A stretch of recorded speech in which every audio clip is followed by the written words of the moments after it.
Okay, I know it's a bit early to be talking about this, but we need to talk about the options that the Democrats are juggling for, they're presidential candidate for 2028. And it's, I wouldn't say that it's not looking good. I think that they are really solid options, both AOC or Gavin Newsom, because that is the latest poll on Polymarket. Not a poll, this is actually a bet. People are betting that these are going to be the candidates or the most likely candidates for, after the primaries in 2028. Why is this important? It's going to be important for reasons that you're about to understand. But the first one, 27%, okay, the chance to be the one to get the Democrats back from the dead is Gavin Newsom. That is saying something, given all that he has done to California. Number two is like in half of the odds is Alexandria Ocasio-Cortez. And we know that she can be, let's say that she can be kind of, loud. That is important. Maybe she can do that. And then we have the odds again. And we have a Pete Buttigieg. For 8% odds. The rest we have Andy Beshear, 6%, Wes Moore, Gretchen Whitmer, and Kamala Harris. I think this is really unfair. This is really unfair to Kamala. 5%. Why are people so that Kamala, by the way, is doing this tour for her upcoming book. 107 days was the number of days that she was, campaigning for to be the president of the United States. And we know how did it go. And breaking this great, former Vice President Kamala Harris just announced you can have a conversation with the underdog of the 2024 presidential election. I just had to add the joke that you pay a special fee if you want her to be sober during that conversation. But again, there should be ways to do this.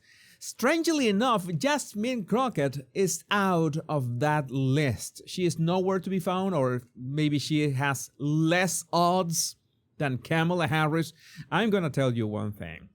Yeah, Jasmine Crockett is loud, and she's got quite some presence in social media. She could have done it, but now she's about to lose her seat in Texas, so she will have to look for something to do in the meantime.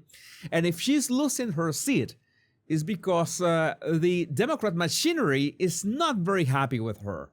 It's like that she has been way too loud, she has been way too annoying, and this is not good at the time, because you know that the Democrat, if we are thinking that the more probable, like the front runners of this are Gavin Newsom and AOC, it means that, well, the Democrats are really in shambles. And again, I understand that it could be 3 years and a half still until that, a bit less than 3 years and a half.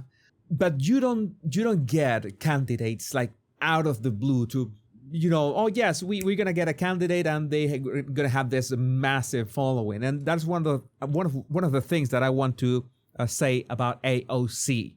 So first of all, AOC, number one, youth and popularity. AOC's base is younger and more energetic and socially active. By 2028, her age, 38 years old, will be seen as a refreshing change from the geriatric leadership in both parties.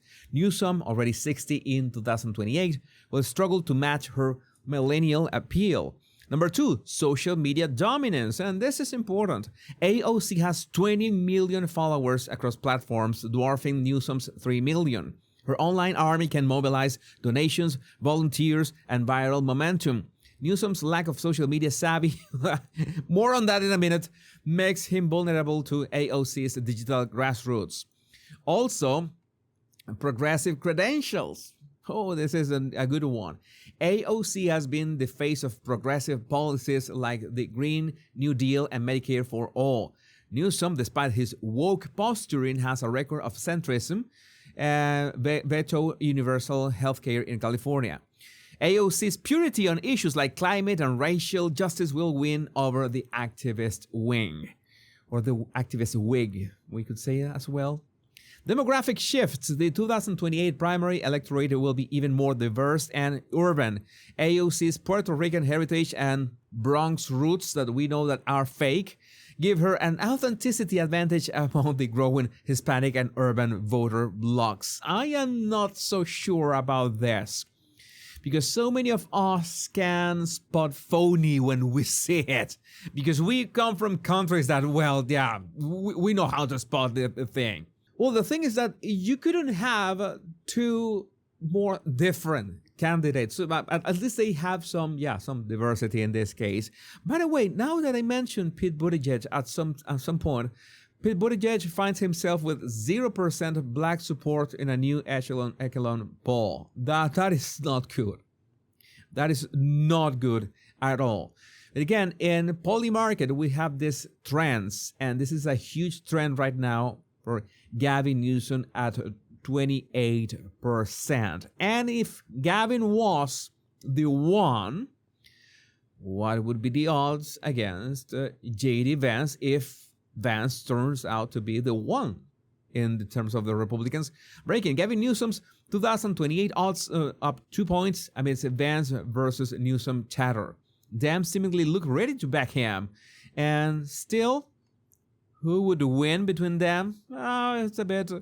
It's a bit weak on Gavin Newsom's side. But then Matt Gaetz said something that I agree with. And I tweeted something along these lines, a bit less politically correct. No straight white man can win the 2028 Dem primary.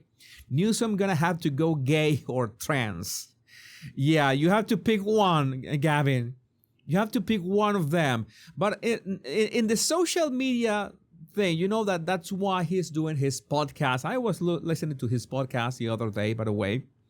He had this podcast with John Favreau of Pod Save America. Yes, I've been listening to left-wing podcasts. I have to know what I'm dealing with, and I have to know if I want to make sure that Gavin Newsom is not the next president of the United States. Then, well, I have to, do my homework.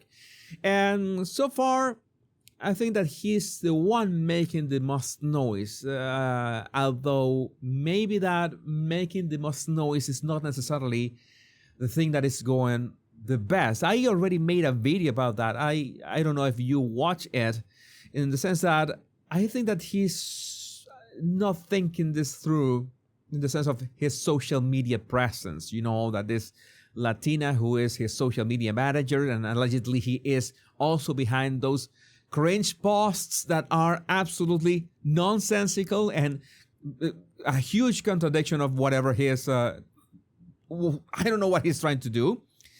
But at least he's making waves, and at least he's not being axed like Jasmine Crockett. But again, I would love to know what you think about this in the comments. Go watch this video. It's enlightening, at least. My name is Jesus Enrique Rosas. I'm the Power Pundit. Much love and bliss.